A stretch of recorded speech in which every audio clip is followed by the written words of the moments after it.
రాజా నేనే రంగెళ్ళి మజ్జాల మస్తీ నాదే నచ్చింది తోచింది చేసేస్తాలే నా చుట్టూ సంతోషం పుట్టిస్తాలే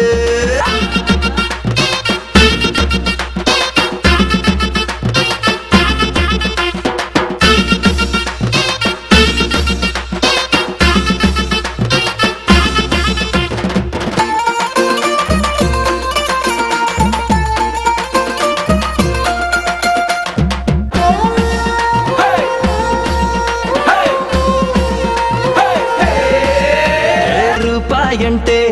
పాపాయంటూ దాచేసుకుంటే చాలా పాపం చేయి మారేటట్టు దానికి ఇవ్వాలంట ఫ్రీడమ్ కొంచెం పైకి పోయేదాకా పైసా పోగేస్తే ఏమొస్తది ఉన్న కొన్నాళ్ళు ఈ జీవితం అనుభవిస్తేనే మస్తుంటది